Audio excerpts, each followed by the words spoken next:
Hi, strangers! It's been a while.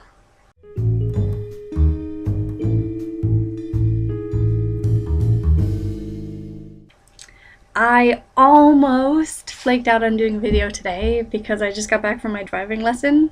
I'm also learning how to drive, well, relearning, because I've never driven in England and they don't think that a Bermuda driver's license is sufficient, blah de blah. Anyway, so I gotta do the whole driving thing again, but it's not so bad as the first time. But Becky Louise, you have my sympathies. I hope it's going well.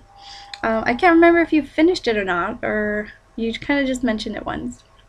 Anyway, I hope it either is going or did go well.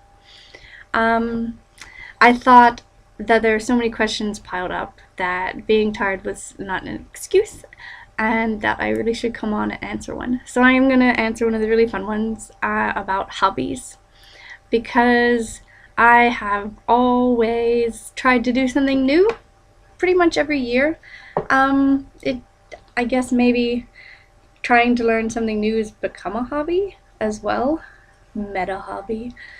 Um, I guess it was because when I first moved back to Bermuda from university in Canada, I had a lot of time on my hands and I didn't really have a big friend group again yet.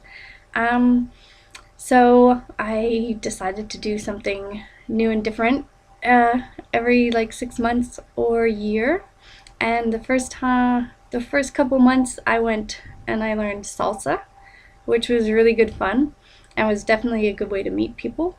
And then so I did salsa and then I did tango and I loved tango. And then my cousin and I decided to do tap, and that was like such a disaster. She was a bit better at it than I am, but I learned that like it seems like because I was good at tango, it really held me back from being good at tap because I just like couldn't make the shoes make any noise at all. And they're like big chunks of metal on the bottom of tap shoes, and I was just like, I didn't make any noise ever. I moved my feet, and nothing happened. And then we were also in this adult class, but we were these 16 and 17-year-olds, and it was like a nightmare. But we'd agreed, my cousin and I, to do it together, and we were bound and determined to stick it out until like the recital. Oh my god, it was so not an adult class. Anyway, we agreed to stick it out until the recital at the end. And then I ended up getting a leg injury at work, like 2 weeks before this recital, and I was like, oh my god, we've been doing this awful class with these awful teenagers, and we're so close to the end.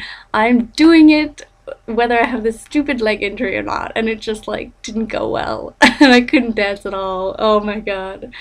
I've seen the video that my friend took once and it's just like such a nightmare. But it was, I have a good story about the awful time I tried to learn how to tap. So I guess it wasn't all bad. Um and then after tap, we sort of I decided that I wanted to put the vagina monologues on in Bermuda because it had been a long time since they'd been put on. And so I did that that was my next year project. And then I met a bunch of the Bermuda theater people doing that. And so the next year I helped backstage with, there's a big Bermuda festival thing that happens in January, February. So first I helped with the Bermuda festival, and we did Dream Girls, and that was fun. And they always bring a professional stage manager in for overseas. And like it seemed like everybody hated him, but he and I got along really well. He was really anal, but that didn't really bother me. You could tell he was anal, but we got along.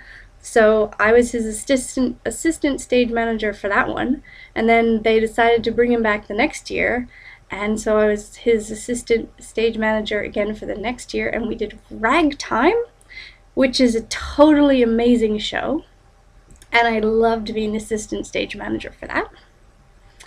And so then I was kind of like in with the theater people, and There's two groups in Bermuda. The kind of more professional group is the group that does the Bermuda Festival Theater in like January, February, and then the Bermuda Amateur Theater Association that always does a Christmas pantomime and a couple of other smaller shows throughout the year. So then I did ragtime and then the pantomime in the same year. And then after the pantomime, kind of moved over to the smaller theater because they just kind of do things more regularly, and I got to do kind of more stuff. I helped with props one time, and then I did lighting one time, sound one time, and just kind of tried everything and learned everything I could. And then I ended up, because I sort of had worked in every section, one time I got to be stage manager, and that was like really stressful but really fun. And then, oh my god, the next year I was producer for this show, and they brought in this director woman from abroad who was like crazy. So that was, oh my god, she was so crazy. She was like so demanding, and the theater is just this little amateur theater company, and she was like wondering why there weren't 100 people at her beck and call every hour of the day. So it was kind of an awful experience, but I learned a lot, and everybody else knew she was crazy, so I did get a lot of help. But yeah, I would probably not be producer again, although I don't know, maybe I would, because now I feel like I've handled the worst. And then I did a couple more shows here and there, but then it's kind of when I was starting up the enrichment and training committee at the zoo. So that was kind of extra, like I was the zookeeper, but I also started target training the otters to get them to go on little stands so that they can get weighed, because our three boys were really sweet until you tried to crate them, and then they just turned into like howling monsters. So getting them to follow a target onto a scale was just way easier than trying to crate them every 6 months and weigh them. So that kind of became that year's project, starting up the enrichment and training committee, because there was also in the aquarium section of the zoo, we had 5 harbor seals, and they were also equally a nightmare to weigh, and it was really important to weigh the females because they got put on contraceptive, I think. I wasn't in charge of them, but I think they got put on contraceptive each year, so they didn't have any more babies. But so I got to work with them as well, which was exciting because I got out of the zoo every once in a while, and the seals are really sweet.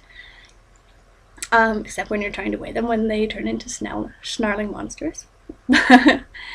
So that was kind of that year, and then I pretty much was ready to move to England, but this was in the summer. I applied for the scholarship in April, and then I moved to England in September. But then in the summer, I learned a little bit of coxing with the Bermuda Rowing Club, and coxing in Bermuda is like a dream job. I guess the only reason they couldn't find enough people was because the only thing better than coxing in Bermuda, I guess, is rowing, but I didn't know how to row. So I was happy to sit in a boat for a couple of hours on a Saturday morning and take in the scenery and occasionally tell a boat full of rowers to turn left or right. So I did a bit of coxing and then moved to England, where rowing is like, the national sport after football and cricket. They love rowing. And so I decided to try my hand at actually rowing as opposed to coxing, and joined the university rowing squad, the novices, and did that in an 8 with 8 other girls who none of us had ever rowed before, and that was entertaining. I found myself one time rowing in the snow on the river, which was not something I could have ever expected to see myself doing, but I really, really enjoyed it. And I have actually sort of been rowing or just training for rowing ever since, because I want to be like a field ecologist now, just training for rowing, even in the 2 years that I wasn't doing it. is just a really good way to keep fit. Like, rowers are crazy. I can't imagine being an Olympic rower because the amount of work is so intense that I'm happy to be a novice rower for the rest of my life. But so I did rowing in my first year. I took a couple years off, and then this year, my husband and I did a learn to row little thing at the, not the university club, the town club. And so he learned to row, and now that he knows how to row, I've joined up again, and we are trying to have our first rowing session, except it keeps raining when the river gets too high. But hopefully this weekend will be the weekend that we get to row together, and that'll be really exciting. And then I will be off to find my next new hobby, I guess. So that is how I've kept myself busy the last couple years. I really like learning about some of the things that you do, like mica and the brewing. I think that would be really fun. I probably won't be able to do that kind of a hobby for a while now because my house is so small, but I've put it on my list for the future. And again, glass making is probably not going to be practical for me, but it's so cool to watch, and I hope, Nikki Joe, as you practice and continue, you give us little updates from time to time. I'd love to see you make something bigger. And who knows, maybe one day I'll get to try my hand at something big like that. But for now, I can't wait to hear what the rest of you get up to.